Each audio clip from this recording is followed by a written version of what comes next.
Arrivé à la frontière, ils m'ont dit, bah, écoutez, voilà, étant donné votre conduite, il y a deux solutions. Ou vous passez avec nous en Allemagne, ou vous restez en France. Qu'est-ce que vous choisissez?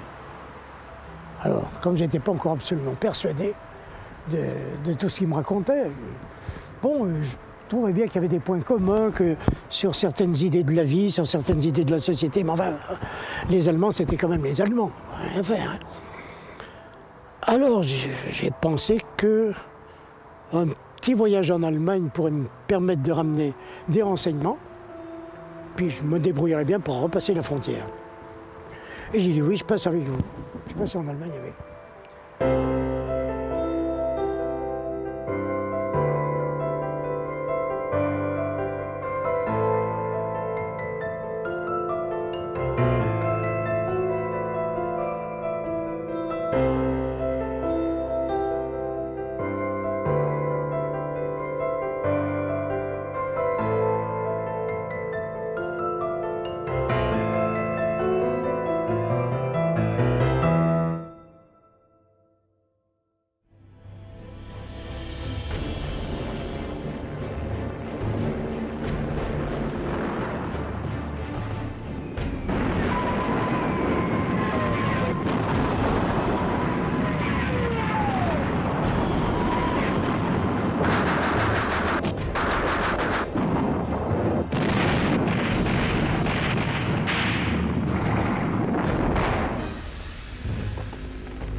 Comment ont-ils fait?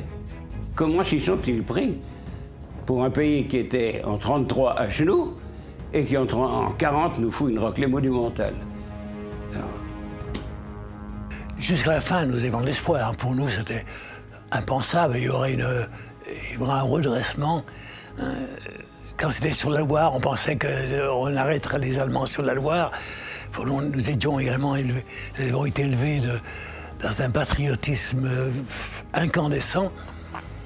Et le soir, à la radio, on entend le maréchal Pétain.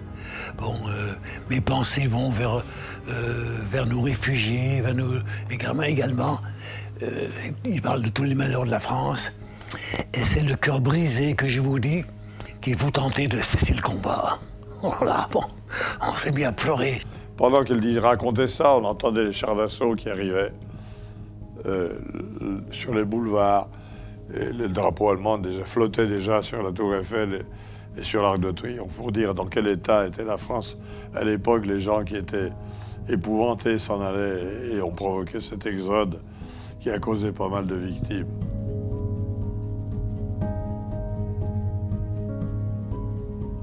Un défilé incroyable de soldats. La différence par rapport aux soldats français, ils étaient propres, nets, rasés. Ils avaient tous des bonnes têtes. Imaginons un chien, pour des gens qui mangent des gersas depuis des années, ils se portent pas mal. Et même certains groupes marchaient en chantant. Ah, je dis non, c'est pas possible, pourquoi ils chantent? Ils se foutent de nous. Il dit non. Je dis mon père, c'est tradition dans l'armée allemande.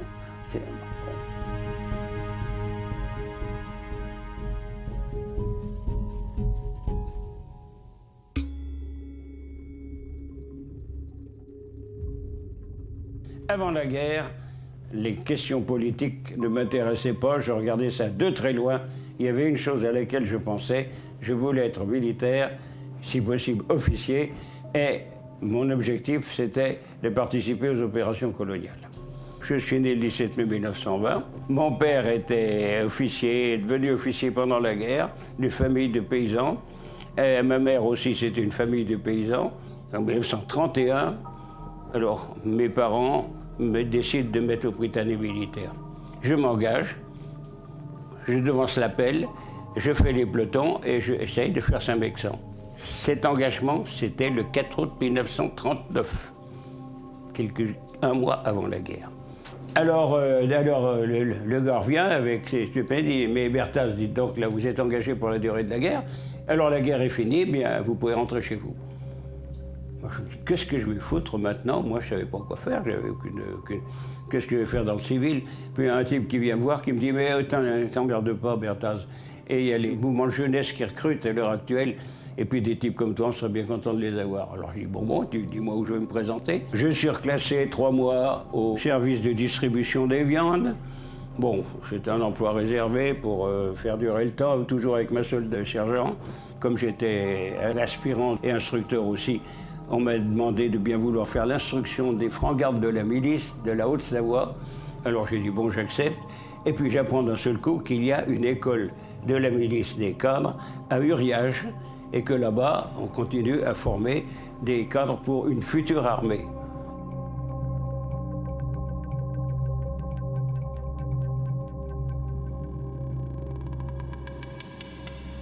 Je suis né le 15 juillet 1926 à Nice. Je fais partie d'un milieu populaire, disons, de gens qui travaillent naturellement, de travailleurs. Mon père était boulanger et de nationalité italienne, mais installé à Nice depuis 1898. Il est venu à Nice à l'âge de 12 ans. Nous étions 3 frères, 2 sœurs. Moi, j'étais le cadet des frères. J'ai fait l'école primaire et puis secondaire jusqu'à 16 ans.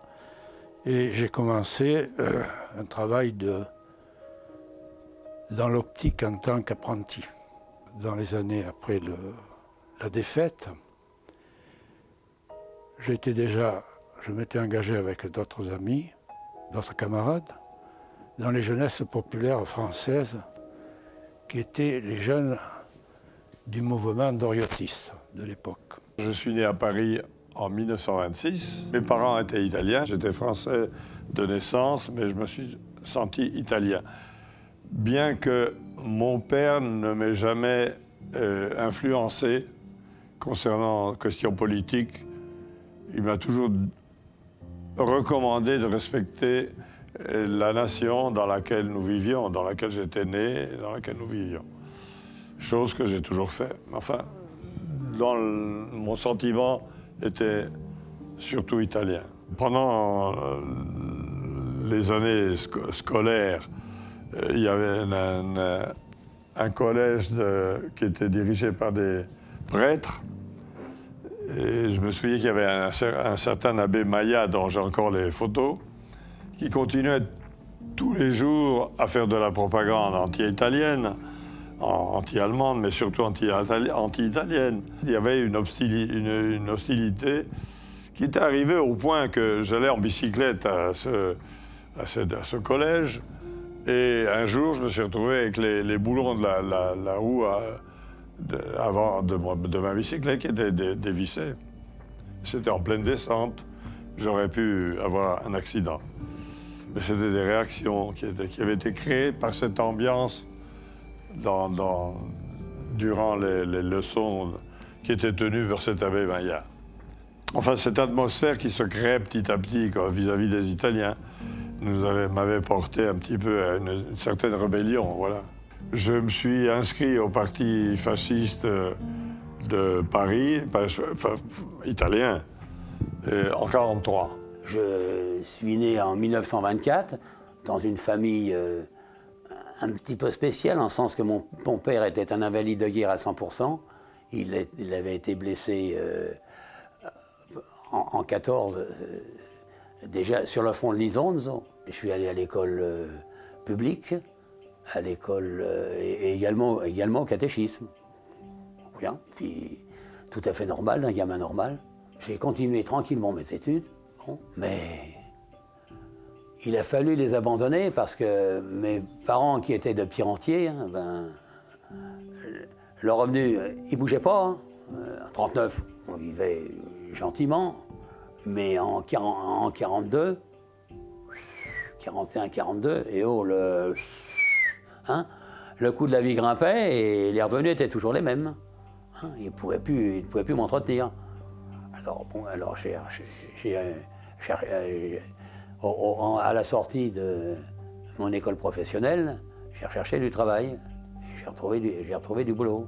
C'est les ouvriers qui manquaient, c'est pas le travail à cette époque-là. Et il y avait plus de 2,5 millions de Français qui étaient prisonniers. Hein. L'État français avait décidé que pour aider l'agriculture, les jeunes, au lieu de faire un service militaire, allaient faire un service civique rural, c'est-à-dire donner un coup de main dans les exploitations agricoles, et qui étaient importantes parce qu'il n'y avait que ça pour nourrir le pays. Hein. C'était une vraie vie d'abruti, hein, une vraie vie d'abruti. J'avais commencé vers 6 h du matin, on finissait vers 10 h du soir à peu près. Le boulot. Travailler, manger, dormir, c'est tout. Pas plus. Mon père me disait simplement, quelle que soit l'issue du conflit, tu travailleras pour gagner ta vie. Pense à ta formation professionnelle. On n'a pas oublié une chose, je ne pouvais pas quitter le service rural et me faire embaucher dans une entreprise française. Ça n'a pas marché. C'est impossible, c'est certain. J'ai trouvé, je ne sais pas trop comment, peut-être dans un journal ou autre, qu'on cherchait des ouvriers pour les travailler sur les côtes. Parce que les côtes françaises étaient une zone interdite. Alors, j'ai été travailler sur les côtes comme électricien, très bien, un petit groupe, sympa. C'est là où dans l'organisation TOD. C'est là où j'ai vu ce qu'était que l'organisation TOD. À part l'uniforme et les armes, ce sont des gens des travaux publics. Avec mon cousin Germain, j'étais à Lyon en pension au Chartreux, début 41, je crois. Ça a été un mouvement de jeunesse, la JFOM, sous l'égide du maréchal. Le maréchal nous voilà pour la Révolution nationale, où la JFOM est devenue l'avant-garde de la milice. Bon, là, c'était un processus normal, mouvement de jeunesse. Je suis parti pour rejoindre la franc-garde permanente. C'est là mon père m'a foutu une raclée, hein. Face à ces dangers de désagrégation et de mort, la France, sans armée ni marine, ne doit pas, pour son honneur comme pour sa sécurité, compter sur le bras de l'étranger. La milice française a pour première tâche de sauver la France du bolchevisme.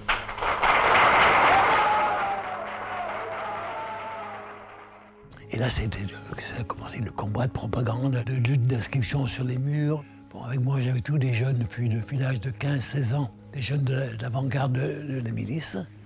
Au fur et à mesure que la résistance s'est développée, il y a eu un durcissement des mouvements, aussi bien mouvements de jeunesse que mouvements politiques collaborationnistes. Il y avait les premiers morts. J'ai un bon ami qui était, la veille encore, on faisait de la lutte avec lui. Il prenait le train tous les jours, il venait d'Aix-les-Bains, il descendait à la gare de Chambéry, et après il se rendait au siège de la milice. Et là, il y en a un qui, par derrière, un FTP, qui l'a envoyé une balle dans la nuque, qui l'a tué. Hein. Alors, ça a été le premier mort. Et nous, évidemment, nous sommes devenus également de plus en plus, fanatisés. Je m'en foutais pas mal des bolcheviks, moi. Comme j'avais mes brevets, mais les Allemands m'ont réquisitionné. Je me suis retrouvé à Berlin. Et j'ai appris l'allemand donc en Allemagne. Je voulais savoir, parce qu'on disait que les Allemands ils bouffaient les petits enfants tout crus. Je voulais savoir si c'était vrai. Et j'ai vu que les Allemands étaient des gens très disciplinés, qu'il n'y avait pas beaucoup de différence entre un ouvrier allemand et un ouvrier français. Surtout que j'avais été bien traité. Le gars avec qui je travaillais, c'était un vieux social-démocrate de la vieille école, Otto Ziegler, je me rappelle de son nom, qui s'est conduit avec moi comme mon père, mieux que mon père. Un camarade et moi sommes appelés au service du travail obligatoire, partir en Allemagne. Oh, bon. Alors évidemment, grosse frayeur de la famille, épouvantable. Les Boches ils vont te manger tout cru, et puis là-bas, c'est pas possible.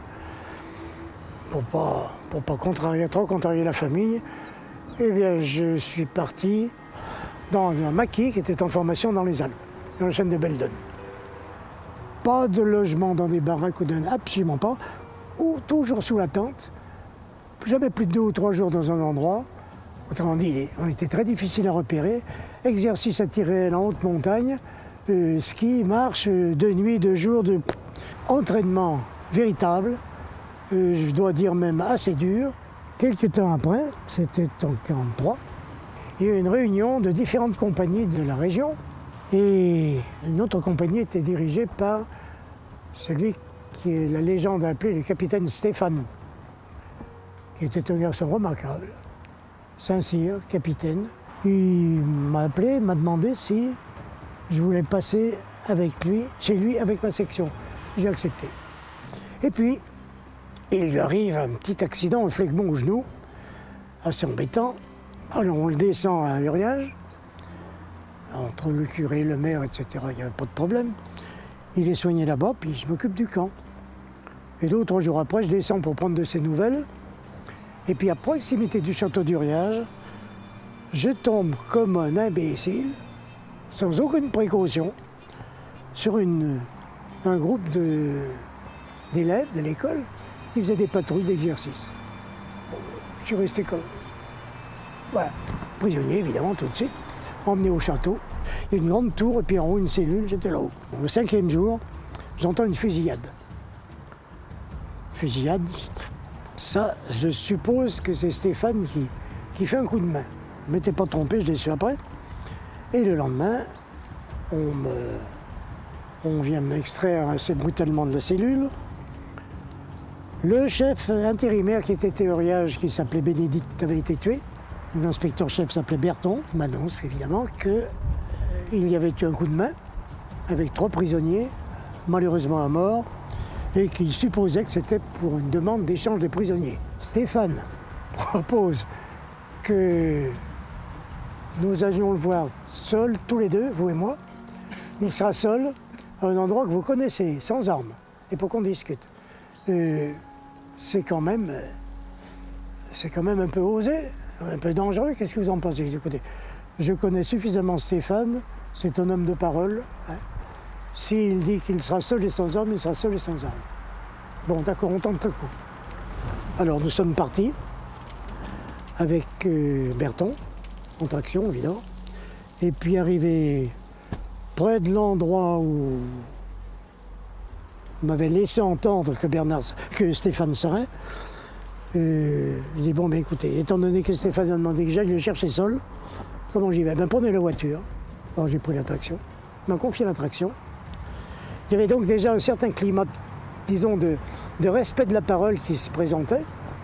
Et puis je suis parti voir Stéphane qui me voit arriver tout seul avec l'attraction. Me dit, ben, et alors? Ben, je dis, l'inspecteur Berton nous attend. Ah bon, non, il n'a pas d'armes, ne vous inquiétez pas. D'accord. Alors j'emmène Stéphane qui me dit, mais en fait, ça fait longtemps que vous pilotez? Je dis, non, ça fait un quart d'heure. Il était, bon, je dis pas qu'il était inquiet, mais enfin il était un peu préoccupé. Et puis on s'est rencontré avec Berton, ils ont discuté tous les deux, en disant, bon ben, très bien pour l'échange de prisonniers, mais on ne peut pas prendre de décision personnelle. Il faut qu'on en réfère à nos chefs, et ils se sont séparés. Alors je suis rentré à l'inspection de Grenoble, où j'étais pratiquement prisonnier sur parole. Étant donné que j'aurais pu foutre le camp avec l'attraction, hein, et puis que j'étais revenu en risquant ma peau, eh bien évidemment j'étais considéré comme quelqu'un de, disons, de respectable. Dans l'école d'Uriage, j'ai commencé à manger à leur table, à discuter avec eux. J'étais complètement libre dans ma petite cellule, la porte ouverte, je pouvais aller au jour. Bon, j'étais libre, complètement. Et puis les Américains étaient déjà sur la côte d'Azur, puis remontaient la vallée. Donc il y a eu le repli de tous les services vichysois, des provinces, pour aller d'abord du côté de Vichy, et puis après remonter sur l'Allemagne. Et puis j'étais toujours libre. C'est-à-dire je pourrais aller où je voulais, bon, à condition de revenir chez eux, évidemment, dans la journée, le soir. Et puis nous sommes partis en convoi sur l'Allemagne. Donc nous sommes repliés jusqu'à Strasbourg, où j'ai pu, évidemment, je suis rentré en contact avec différents miliciens qui étaient, enfin quand même, qui étaient des hommes d'une certaine culture, d'un certain patriotisme, dont je ne partageais pas toutes les idées, mais qui commençaient déjà à me révéler certaines choses dont je n'avais absolument pas conscience.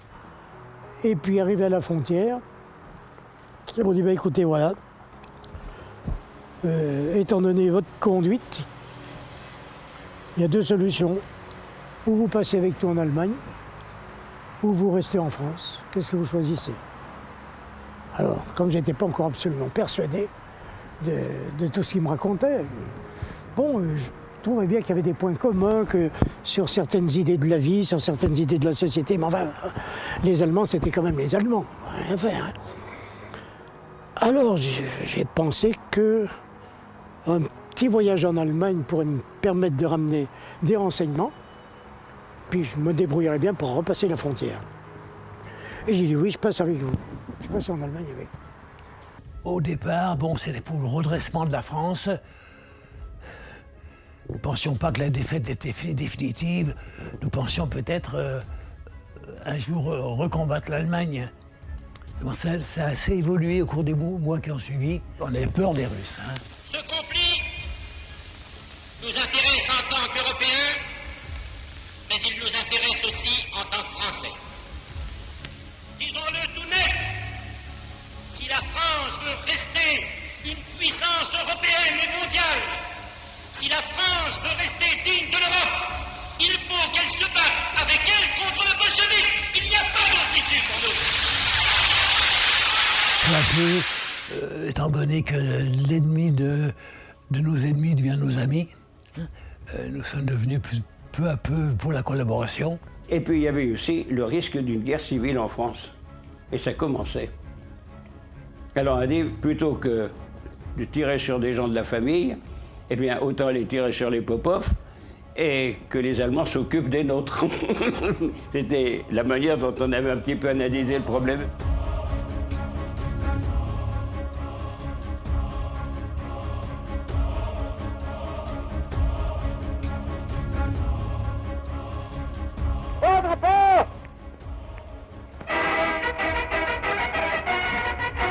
Les trois couleurs s'élèvent dans le ciel de l'île de France pour la première fois depuis 15 mois.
Le 25 juillet 1943, Mussolini a été pratiquement éliminé parce qu'il a été arrêté après la visite qu'il avait faite au roi Vittorio Emanuele.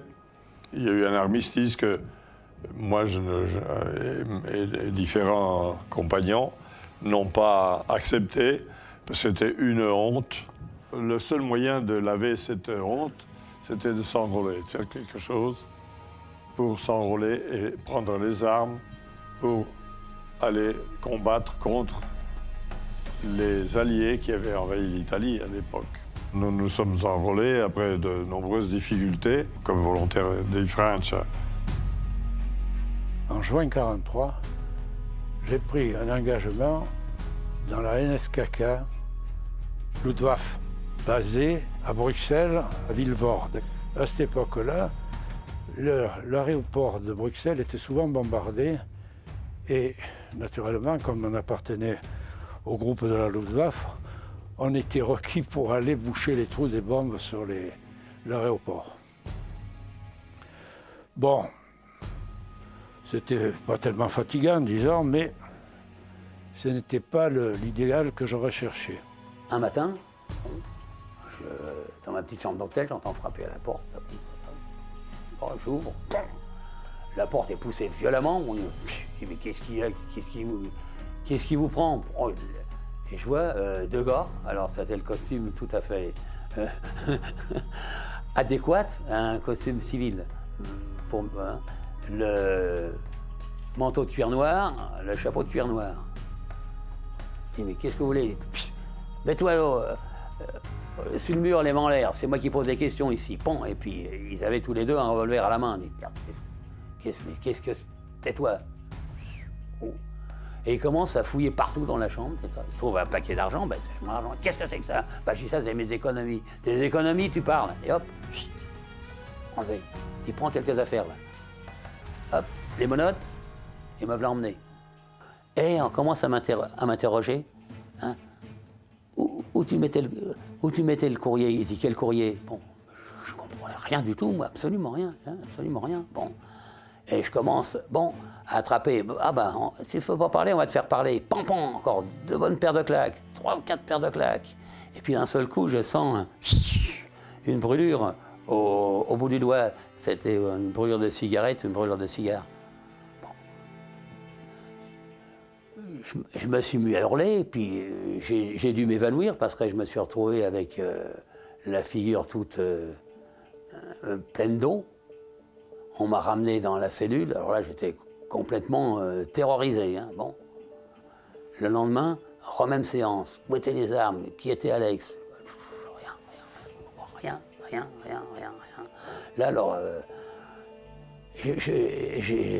comment dirais-je, j'étais devenu une véritable loque. Et on me ramène dans ma cellule. Là ça commençait à puer, il dit encore, j'étais sur le chemin qui mène à la folie. Hein. À la folie. Hein. C'est pas du tout rigolo. Hein. Et le lendemain, 2 jours après, on vient me rechercher. On dit, ça y est, ça là. Bon. Et le gardien m'a dit, n'aie pas peur, Askein Angst, n'aie pas peur. Je dis, tiens, pourquoi? Qu'est-ce que ça veut dire? Et j'ai vu qu'il ne mettait pas les menottes. Déjà, il ne mettait pas les menottes. Bon. Je reviens au bureau, tranquille, où je revois mon interrogateur, où il dit, bon, et il me dit, c'est une erreur. Vous allez oublier tout ce qui s'est passé ici, sinon vous encourez les peines les plus graves. Bon. Et il m'a fait un exposé dithyrambique déjà de l'Allemagne qui combattait, qui versait son sang pour l'Europe et que mon devoir à moi c'était de travailler pour aider l'Allemagne. Bon, moi je dis oui, hein, et que pour ça j'avais qu'à m'engager pour aller travailler en Allemagne. Ah, j'ai dit entièrement d'accord, mais merci, vous êtes gentil. Ça l'a fait rigoler. Alors hein, il dit c'est la première fois qu'on me dit ça ici. Alors on dit qu'il est gentil. Tu parles, hein? Oui, bah oui.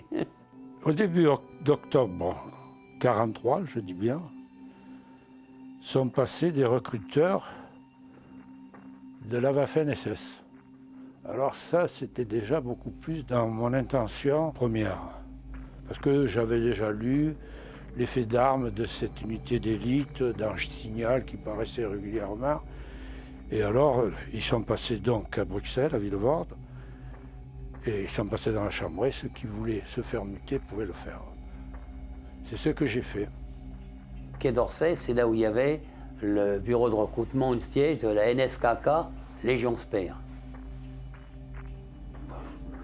J'ai vu des grands uniformes, les sport-cross, je me foutais de tout ça, qu'est-ce que c'était que ça? On me dit, bon ben, voilà votre contrat, bon c'est un contrat pour aller travailler en Allemagne, moi je dis, allons-y, travailler en Chine ou n'importe où, vu d'où je sortais, hein, ça sera quand même nettement mieux.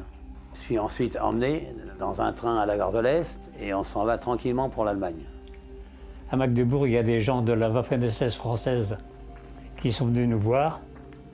Puis comme j'en avais marre que je voulais voir du pays, alors je l'ai dit, je vais dépasser les limites de l'Allemagne. Je suis arrivé à Senheim, à Cernay, qui s'appelait Senheim à l'époque. C'était en Alsace. D'ailleurs, j'ai bien ri parce que, comme j'étais français, je suis toujours d'ailleurs, les Alsaciens n'avaient plus le droit de parler français.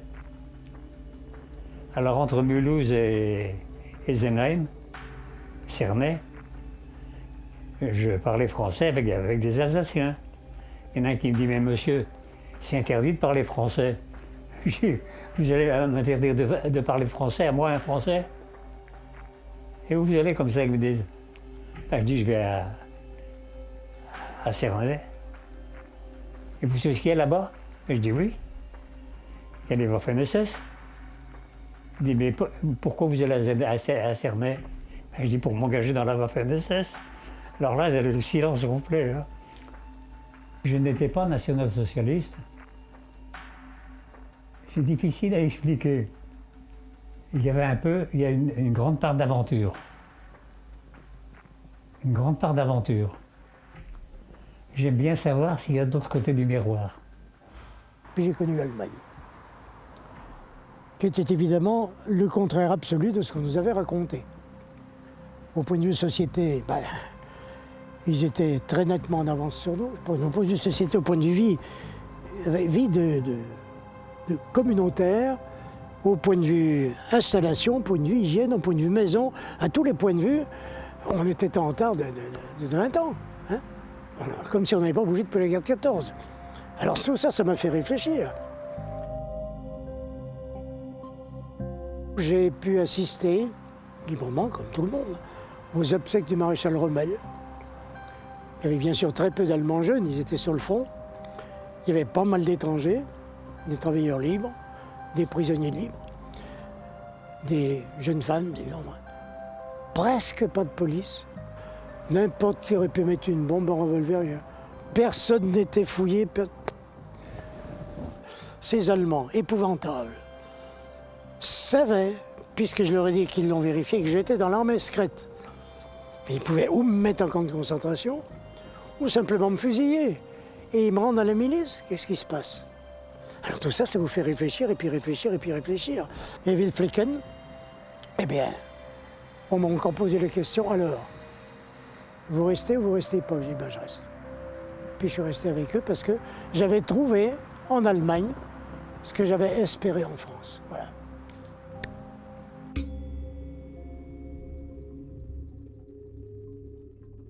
Et nous sommes partis, nous nous sommes retrouvés à l'ASS.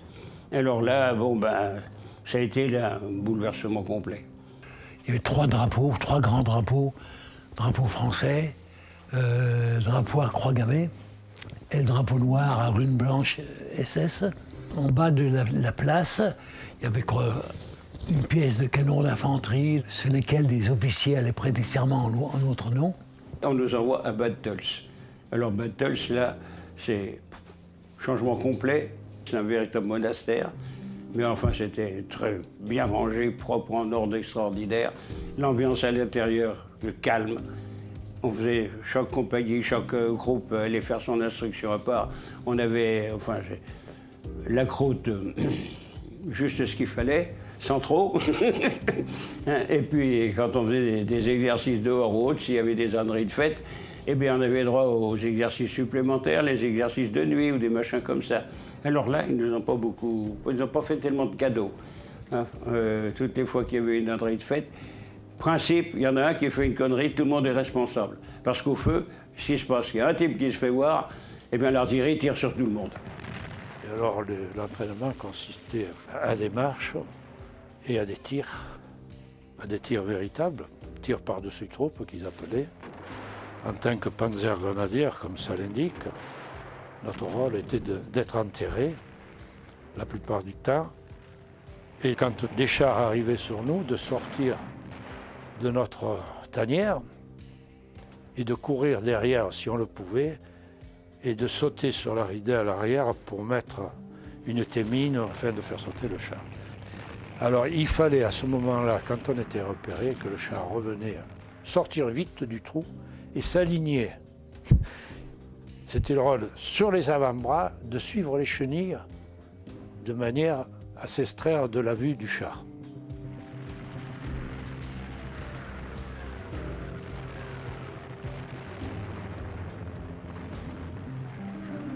On s'est payé un jour une marche de 156 km avec 1 ou 2 heures de repos quand on arrivait à pouvoir le faire.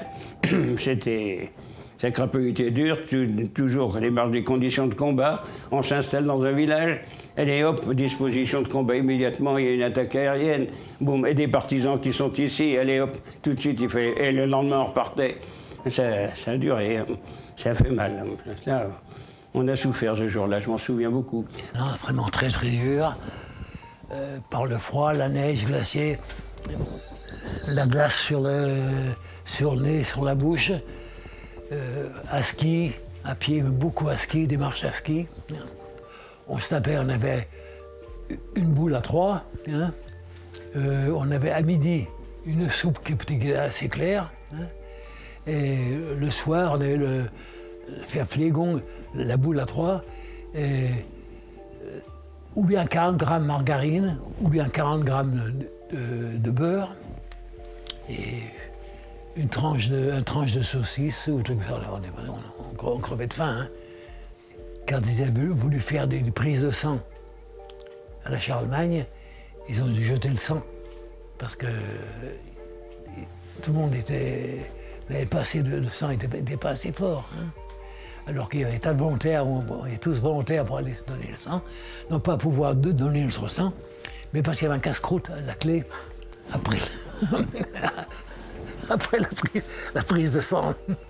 La dernière épreuve, c'était ce qu'ils appelaient les 60 heures. C'est-à-dire, pendant 60 heures, vous devez pratiquement, hein, sans dormir, pratiquement sans manger, vous trouvez dans des conditions de combat. C'est-à-dire, vous avancez, vous reculez, on part, on remarche, on se planque, on remonte à l'assaut, on repart. 60 heures durant sans dormir, c'est dur. Hein. Alors la question, c'est tout simplement ce qu'il faut arriver, c'est habituer les gens, quand ils sont crevés, malades, qu'ils n'en peuvent plus, de marcher quand même. C'est un entraînement à la fatigue et à la douleur. L'entraînement, c'est dur, mais on a voulu ça. Alors, c'est pas un mauvais souvenir. Et puis, il y avait de la camaraderie quand même, entre nous, quoi.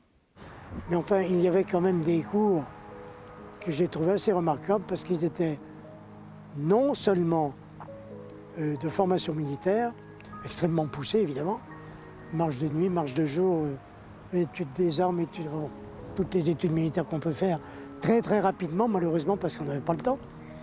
Et puis surtout, ce qu'ils appelaient la Weltanschauung. Weltanschauung, ça veut dire strictement conception du monde.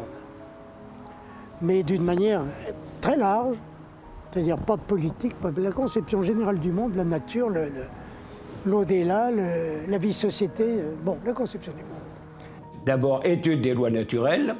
Alors, ce qui fait qu'avec l'étude des lois naturelles, on a une autre vision de ce qu'on appelle la divinité, parce que c'est la nature, et ce qu'on appelle Dieu, ce n'est plus ni moins que la représentation de la nature. Et alors, les lois naturelles, il faut s'y conformer, parce que si on ne se conforme pas aux lois de la nature, un jour, elles se vengent. À tous les cesses, on demandait s'ils étaient Gottgläubig, c'est-à-dire s'ils croyaient en Dieu. Pas s'ils croyaient au pape, non, s'ils croyaient en Dieu. Autant s'ils pensaient qu'il y avait une création inexplicable qui était au-dessus de l'homme, qui était au-dessus de toute la vie. Normalement, oui, ils croyaient. Parmi mes camarades qui étaient avec moi à l'école d'officiers, eh bien ceux qui avaient une formation politique antérieure, il leur a été difficile d'abandonner cette politique. Complètement. Parce qu'il n'y a pas eu le temps. Nous, ça a duré 1 mois et demi. Normalement, ça durait 2 ans. Alors évidemment, rien que quand vous comparez les temps d'études, eh ben, on ne pouvait pas acquérir totalement, être totalement imprégné de cette Weltanschauung. On ne pouvait en avoir qu'une idée. Tu avais des gars qui venaient de la LVF.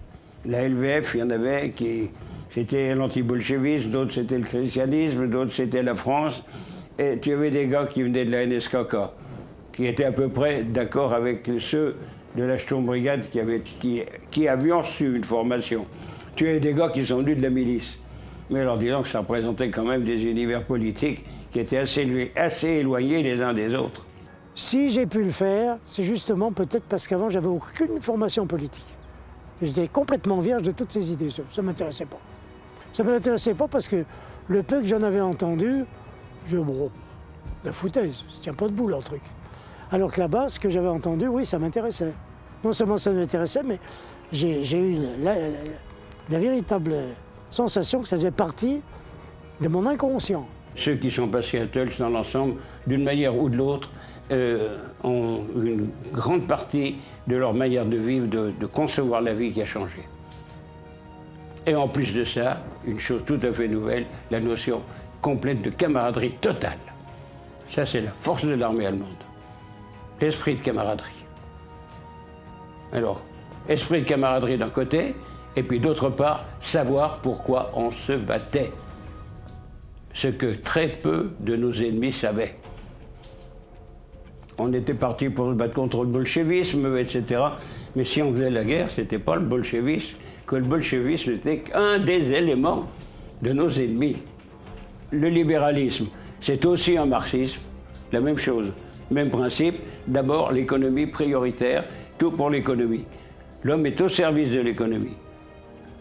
Or, c'est pas ça, c'est l'économie qui doit être au service de l'homme. Alors là aussi, on a bien fait insister sur le problème. Le commandant Kostenbader, qui commandait l'entraînement du côté allemand, nous a réunis, je me rappelle encore, sur les coups de 18 heures, et nous a félicités. Il était en grand uniforme sur une estrade, nous a félicité de notre endurcissement et nous a dit que nous méritions la médaille de cet entraînement et que nous étions une unité digne des meilleures unités de la Waffen-SS.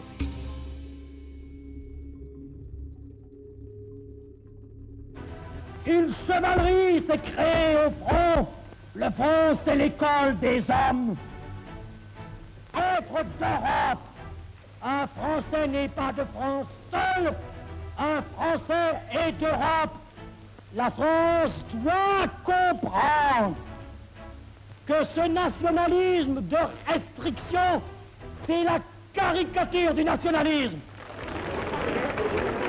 Europe dressée contre le communisme pour défendre notre civilisation, notre patrimoine spirituel et nos vieilles cités. Europe unie, parce que ce peuple doit mériter sa place. On était, c'est la 4e ou 5e année de guerre, une division de fauchés. On n'est pas de S, pas de manteau. Certains miliciens avaient reçu des manteaux italiens, provenant de l'armée italienne démobilisée. Pas de casque. Ceux qui avaient un casque, quelques-uns avaient un casque, c'était ceux qui venaient de la Sturmbrigade. Et même pas de gamelle pour manger. Nous sommes arrivés, le premier régiment, 57, et l'armement lourd devait suivre. Et malheureusement, il n'a pas suivi tout de suite parce qu'il y a eu des bombardements. À l'époque, les bombardements foutaient tout en l'air, bien sûr. Et on aurait dû recevoir des camions de chez Renault. Et ces camions de chez Renault ont été embarqués et ils ont été détruits par un bombardement en gare de triage de verre. Et ils n'ont jamais été renouvelés. Alors on aurait dû donc monter au front avec des camions. Pour une unité motorisée, c'était quand même assez normal. Eh bien, on a été à pied. On a pris le train, on y a été à pied. On est parti, hein, on est parti à pied. Alors nous, on avait des vélos. Mais le mien de vélo, il était crevé. C'était une telle débine là-bas qu'il est impossible de réparer. Il n'y avait pas de chambre à air, de rechange et tout. Marchons vers l'ennemi. Chantant le chant du diable, bourgeois, craignez notre vengeance et nos points formidables. Nous couvrirons de nos chants ardents vos pleurs et vos cris angoissés. Avec nos hurles Satan, et nous arrivons volontiers. Et là, nous avons tenu une ligne de front dans le secteur de Sannock pendant une bonne semaine où on a bataillé. Et finalement, on a réussi un encerclement alors que je ne sais pas si on en avait réussi beaucoup avant parce que, vu l'avance, mais finalement, la bataille a été gagnée. On a été aidé en cela par 2-3 Stukas qui sont venus nous soutenir. On avait l'artillerie de la Haute-Vaisselle qui tenait. On a relevé des éléments de la Wehrmacht. Et nous étions au bord d'une rivière qui s'appelait la Wisloka. Et les Russes étaient de l'autre côté, comme nous, à 20, 30 ou 50 mètres en retrait. Et toutes les compagnies avaient été disposées tout le long de cette rivière. Là, on avait souvent des avions qui venaient nous mitrailler, Ouais, enfin, c'était difficile à tenir, quoi. Puis alors, naturellement, on maintenait, comment dirais-je, l'avant-garde de l'armée rouge, mais c'était que l'avant-garde. Parce que le gros de la troupe suivait derrière, bien entendu. Et naturellement, au bout d'une semaine, l'avant-garde et le gros de l'artillerie étaient arrivés.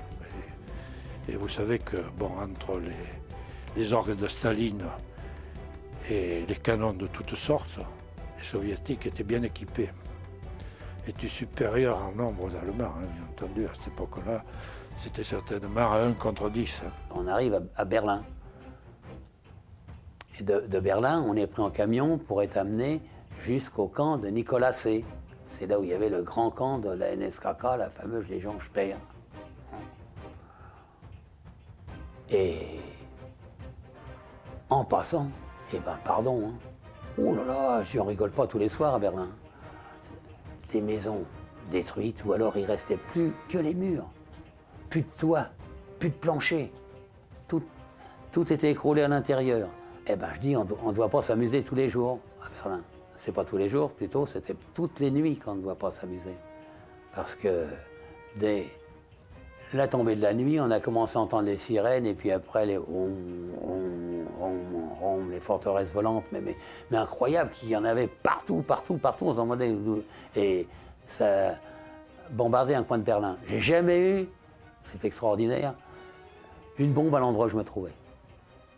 Les avions qui arrivent de nouveau, alors c'est pas de souci, on était mitraillés plusieurs fois, on saute dans le fossé, hein, à plat ventre. Sentir le choc. Alors là, j'ai chiens, j'ai pris un obus d'avion dans la tête. Mais un désespoir quand on meurt. Maintenant, je veux voir si c'est vrai. Je veux voir si mon âme s'en va à ces étages de mon corps. Puis un moment après, le bout, tac, tac, j'entends le bout, tac, tac, tac, taper partout autour. Mais je ne suis pas encore mort. Si j'entends taper, après ça s'est arrêté. Et puis hop. Ah, tiens, voilà, ici. Puis des camarades qui m'ont relevé. J'avais du sang. Hein. Et puis ils m'ont mis sur une charrette. Hein. J'arrête, là, arrivé un des médecins de la brigade qui est arrivé. Regardez, il m'a fait cracher et tout. Léon, ça. J'ai versé un coup, c'est quand j'ai un trou aussi dans l'os, mais ça n'a pas touché. Le sergent Ferton m'a emmené dans une petite baraque, c'est fait pour les blessés. Déposer les armes et tout. Et puis ça m'a fait mal au cœur. J'ai dit, mais je peux marcher encore et tout. C'était des copains, c'était des frères. Et lui, il m'a forcé. Il m'a dit, non, hop. Il savait très bien, il m'a sauvé la vie sans lui. On s'est retrouvés le long d'une route. Il y avait un talus qui faisait à peu près 2 mètres de haut Derrière, il y avait toute une haie d'arbres, de buissons. Et qu'est-ce qu'on a entendu? Des bruits de chars. Et alors, on était bien placés, le coin était bien. On a vu que les Russes avançaient, il y avait un char, il y avait une quarantaine d'hommes, un deuxième char, une autre quarantaine d'hommes et un troisième char derrière. C'était les chars qui montaient avec leur accompagnement de fantassins. Eh bien, on s'est donné un coup d'œil avec les sous-chefs, on a vu les trucs aller 11 places. Un avec un Panzerfaust devant, un deuxième au milieu et le troisième au bas. Moi, je vais au bout, là où ils arrivent. Alors j'ai dit, ben moi je me mets au milieu et puis on met le troisième là-bas. Elle leur a dit, et quand le char arrive à 20 mètres, on tire. D'un seul coup, une grosse explosion. Je regarde, il y a un char qui arrive à 20 mètres de moi, ce char du milieu. Allez, pouf, j'ajuste, juste sous la tourelle, bien, plaf, pire dedans. Je dis, merde, j'ai loupé. Puis d'un seul coup, pouf, la tourelle est montée à 10 mètres de haut, et pouf, tout ça s'est parti en flammes. Alors, pas demander d'autres restes, on est parti tout de suite. On a fait près de 200 mètres, c'est à ce moment-là qu'on a entendu qu'on nous tirait dessus de loin. Alors là, on était à l'abri dans les bois, il n'y avait plus de problème. On a dormi, on se réveille le matin, qu'est-ce qu'on voit? Des cavaliers qui passent sur le petit chemin. On compte les cavaliers, il y a un régiment de cavalerie qui est passé. On s'est planqué le mieux possible dans le truc. Voilà pas qu'il y a un de ces Cosaques, que sont des Cosaques, qui descend de cheval, qui vient pisser, il pisse sur un type de chez nous. Alors ça a déclenché le tir. Bon, le type, le Cosaque a dû perdre sa peau, nous on a dû avoir de blessés, et les Russes nous ont ramassés alors que rien, là. Parce que un fantassin contre un cavalier, il ne peut pas faire grand-chose. Hein. Ça a été vite réglé. On est parti vers Varsovie, où ça se bagarrait. On avait été affecté à la division SS Viking. On aidait à leur transport. On n'en faisait pas partie. On avait nos uniformes, on transportait, ce qu'on transportait. Et tout, c'est-à-dire des munitions, du ravitaillement, des armes, du matériel, des vivres, de l'habillement, et on ramenait les blessés et les morts. On était là. On était venus là, il y avait un, allez, enlevé. Blessés, on laissera au prochain hôpital. Les morts, à tel endroit, il y a un cimetière ou un lieu de regroupement, et en avant. Ils ont dû juger que j'étais très bien là, que je faisais un travail intéressant pour eux. C'est peut-être à cause de ça que je n'ai jamais été appelé, regroupé, comme l'ont été tous ceux qui étaient dans les Français qui étaient dans l'armée allemande, pour former la Charlemagne. Les combats se sont terminés à Varsovie. Et les Russes ont repris la marche avant et nous, marche arrière. Et on s'est réembarqué et on s'est retrouvés à Budapest. Alors Budapest, c'est encore un truc où j'ai rien compris. La ville était assiégée par des troupes et ces troupes-là étaient assiégées par d'autres. Enfin, de toute façon, à mon échelon, en ce qui concerne les opérations, c'est très simple. Boulot, 12, 13, 14 heures par jour. Bon, manger, dormir et reboulot. Hein. Le reste, je ne sais pas ce qui se passait, ni on allait, ni ce qu'il fallait, ni ce qui se passait, ni les troupes qui étaient ici, ni les troupes qui allaient là, ni je sais rien du tout. Hein. On repartait, c'est dans la région de Vesprem, on repartait vers l'Autriche, là, sur toute la largeur des routes, hein, parce qu'il n'y a personne qui allait en sens inverse. C'est assez curieux d'ailleurs, de voir des convois où étaient mêlées quantités civiles aussi. Hein.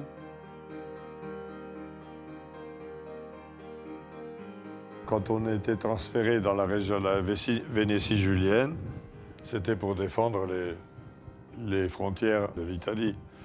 Parce qu'on craignait l'invasion bolchevique de Tito. On a été à Tarnów, c'est un petit village qui est au-dessus de Gorizia, mais qui est un point stratégique pour descendre sur Gorizia et de Gorizia à Trieste. Donc c'était un point stratégique qu'il fallait tenir à tout coup, quoi. Le bataillon Fulmine s'est trouvé un jour encerclé complètement par environ, on dit, 1500-2000 partisans de Tito, du non-corps, du 9e corps de Tito, yougoslave de Tito.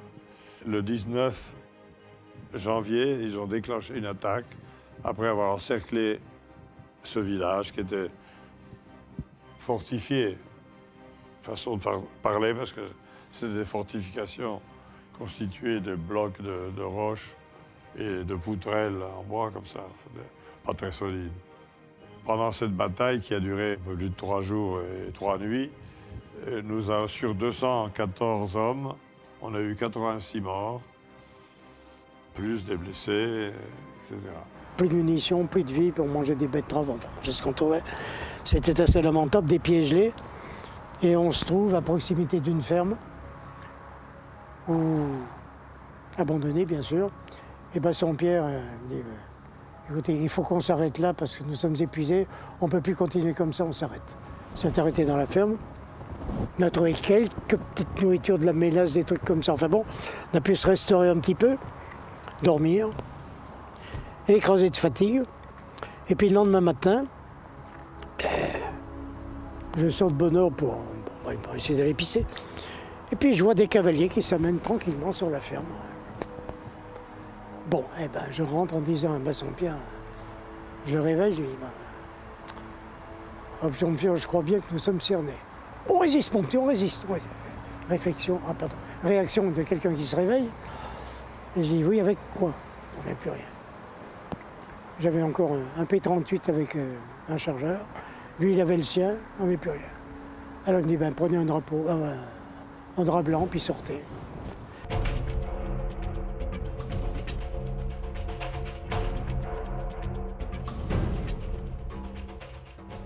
Tout brûlait, les immeubles étaient en feu, la colline brûlait, les vignes brûlaient, tout brûlait, ça lâchait des bons fossements partout, mais tous des tas de cadavres. Il y avait une femme qui avait son gosse à côté d'elle encore, et des civils morts. Là, j'ai compris, j'ai dit que la guerre est perdue. Et voir tout détruit d'un seul coup. Partout, il y avait des civils écrasés, tués, des chevaux, des chariots, des soldats allemands, des soldats russes aussi. Et un endroit, ça c'était... Pourtant, je commençais à être rodé, mais là c'était vraiment effrayant. Je suis certain qu'un groupe de chars, ils ont écrasé et poursuivi jusque dans les champs d'à côté des groupes de civils avec les chariots. Les chariots étaient foutus, les gens étaient passés sous les chars, les chevaux étaient écrasés, je ne sais pas ce qu'ils avaient foutu là. C'était déchiqueté partout. Il y avait les avions russes, et ils mitraillent et bombardent tout ça. Quand évidemment ça a commencé à claquer, j'ai sauté, je suis parti en dehors de la route. Mon camion, il a flambé, je ne sais pas si c'est avec des balles ou si c'est une bombe. Bon, moi je dis, qu'est-ce que je fais? Je ne remonte plus là-dedans, je vais me faire descendre. Je vais aller me planquer dans un coin, je me mets en civil, parce que en uniforme, pas de prisonniers. Je le savais déjà, je l'avais vu déjà, mais je l'ai vu après. Il n'y avait pas de prisonniers. Il est tout. Bon. Et je m'en vais dans un petit village en dehors de la route, un petit village viticole. Il y avait du vin par là, dans ce coin-là, il y a du vin. Bon. Et je rentre dans une maison abandonnée.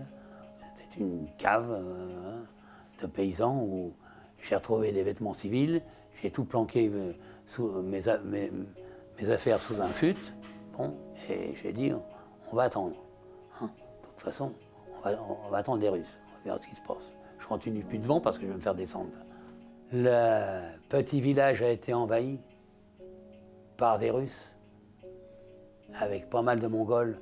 Toutes les maisons ont été fracassées. Une quantité de choses ont été brisées. Ils ont picolé quand ils ont pu.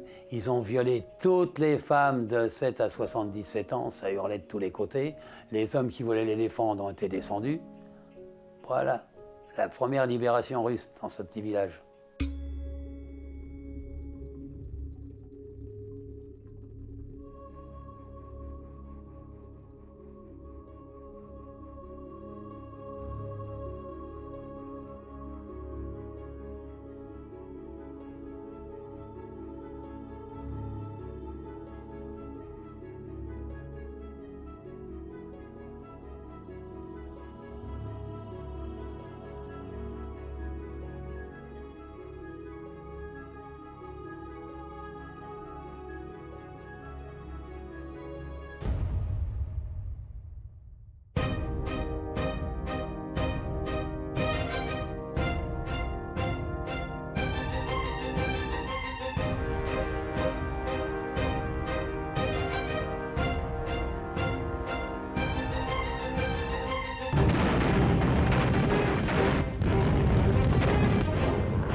lieutenant Valbouz, avait dit « Je ne tomberai jamais prisonnier des Yougoslaves, plutôt je me tire une balle dans la peau. » Chose qu'il a fait.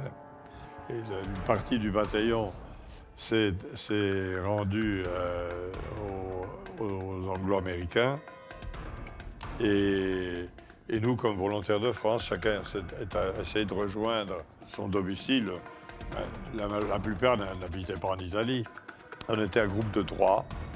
On est passé à travers les gouttes et moi, j'ai eu la chance de m'en sortir. D'autres, au contraire, ont été faits prisonniers, été faits des camps de concentration.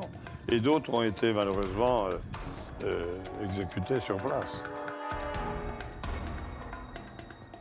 Vous aviez des troupes qui étaient plus ou moins dans l'ébriété. Alors ça, c'était mauvais. Et c'était mauvais parce que, à un moment donné, dans la colonne, je marchais, puis j'avais un besoin urgent à assouvir. Je suis resté un peu en retrait et un soviétique a sauté du camion ou du tracteur où il était. Il est venu vers moi alors que je me remettais en place et il m'a fait signe qu'il voulait mes chaussures. À ce moment-là, je me suis mis là pour délacer la chaussure et lui pistolet. Il avait dégainé parce qu'ils avaient un pistolet comme un peu les cow-boys avec un truc en cuir, tu vois. Je ne sais pas s'ils avaient vu des films de cow-boys chez eux, peut-être. Et il m'avait déjà mis le canon sur la nuque. Hein. Alors il attendait peut-être que la deuxième soit débranchée parce que... Et à ce moment-là, au-dessus de moi, quelqu'un m'a tapé sur l'épaule. Et j'ai vu le revolver qui se retirait, je ne sais pas ce qu'il y a eu, il y a eu une dispute entre le garde qui a vu que j'étais pris comme ça, qui est venu baïonnette au canon. Il a braqué le soldat soviétique, bon, il a dû lui dire « laisse-le ». Il m'a tapé sur l'épaule pour me dire « rejoins le groupe ». Ce jour-là, je crois sincèrement que je devais y rester. On ne sait pas si on en reviendra. Hein. Quand on se trouve dans un état de physique déjà, bon, parce que quand vous voyez que vous pesez 70 kilos, 75 kilos, même à l'étranger j'étais costaud, puis qu'on se retrouve à 45, 50 kilos, il y a les os, hein. Et la faim, et puis le froid. Moins 40, il faut le tenir, hein, quand vous mettez le nez dehors. Et tous les jours, il en mourait 4 ou 5 qu'on sortait.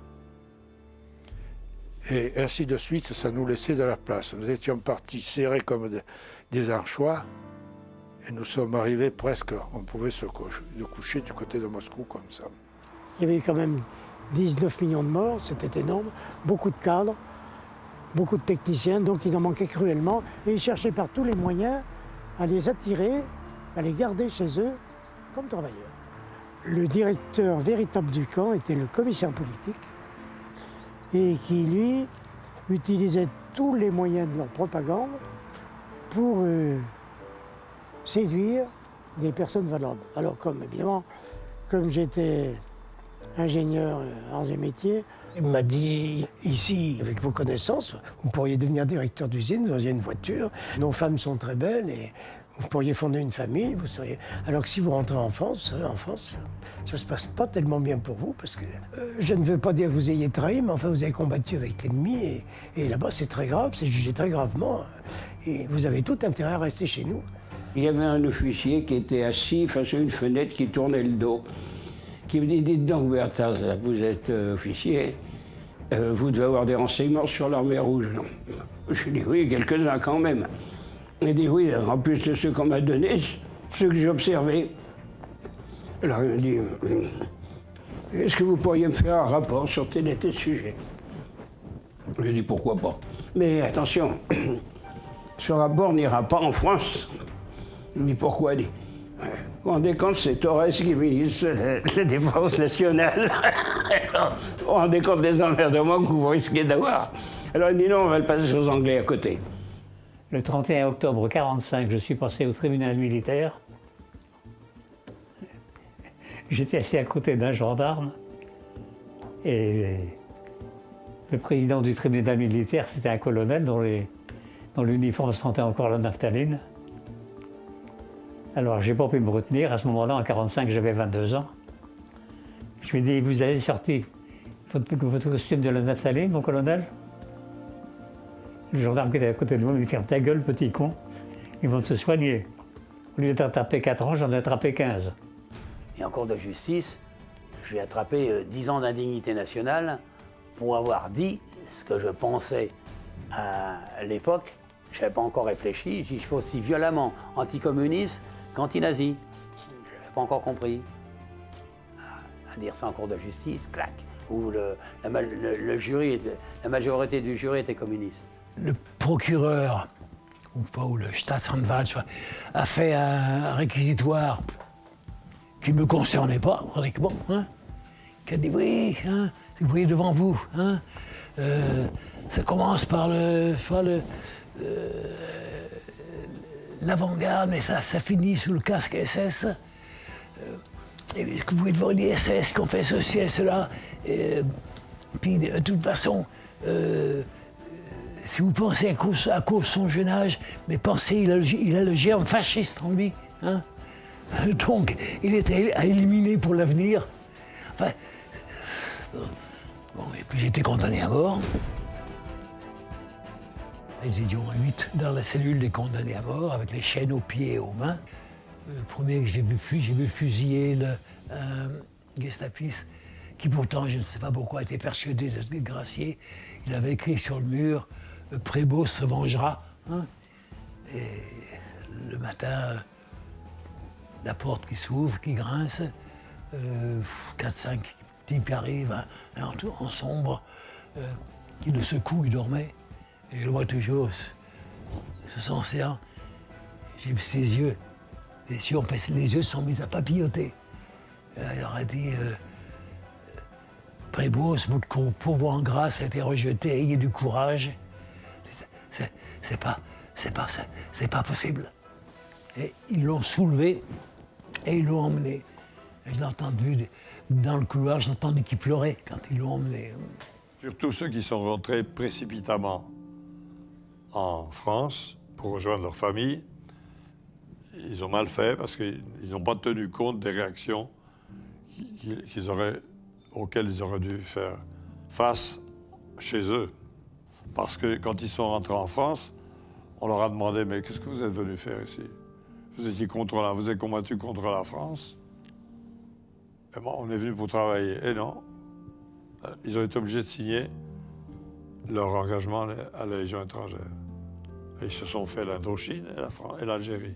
Je suis appelé à la préfecture, là, où je tombe sur un vrai résistant. Le gars il était parachuté 2 fois de Londres, enfin je ne sais pas trop ce qu'il a fait. Ben, il me dit, pour vous racheter, il faut vous engager dans l'armée française. Ah ben, je dis ça, mon destin c'est d'être volontaire. Ah ben, je dis, ou la tôle, ou l'armée française. Je dis, allons dans l'armée française. Bon. Avec, évidemment, bon pour l'Indochine. Disons que la Légion étrangère, à ce moment-là, elle était importante. Il y avait 45 000 hommes. Hein. Maintenant, il y a peut-être 3 bataillons, à tout casser. Un régiment, bon, un peu plus d'un régiment. Mais il y avait 46 000. Il y avait tous les Allemands, les reclus, comme nous, de la Waffen ou d'ailleurs, des divisions d'élite qui étaient dans la Légion étrangère. Et c'est pour ça que quand il y avait des coups là-bas, c'était eux qui prenaient. Parce qu'ils comptaient sur eux. La Légion, c'est une grande famille. Et la Waffen-SS, c'était une grande famille.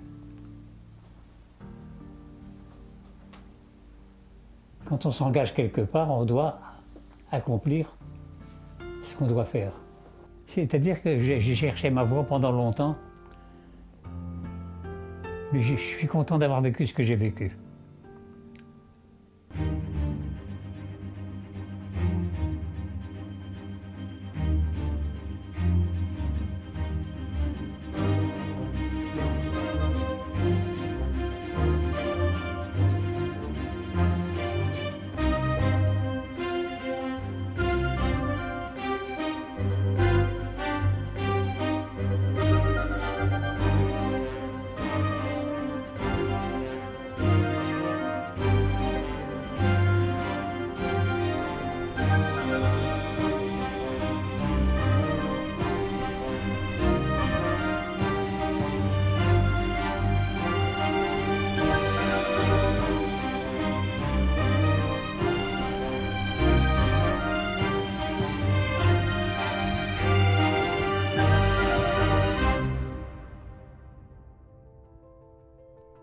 On a estimé pour beaucoup que nous n'avions pas intérêt à dire à nos enfants qui nous étions pour leur sécurité et leur avenir à eux. Ben, que les enfants, ça s'est su parce que je leur ai annoncé. Je leur ai dit, tu sais, bon, je suis parti, je me suis engagé volontaire à l'époque. Bon, comme je les ai pris en bas âge, ça s'est fait automatiquement. Puis maintenant, bon, on n'en parle pas. On n'en parle pas. Il n'y a que moi qui en parle. Alors quand j'en parle, moi, je me dis, arrête, hein. Vous avez compris, arrête, on le sait. Voilà. Ça se passe comme ça dans les familles. Ça ne veut pas toujours revenir sur le passé. J'ai très bien pu comprendre l'incompréhension des Français, parce que moi-même, avant, je n'avais pas compris. Pour comprendre, il faut aller voir. Ça m'a donné la chance de connaître l'autre monde. Donc c'était un coup de chance, totalement involontaire. Voilà, tout ce que je peux dire.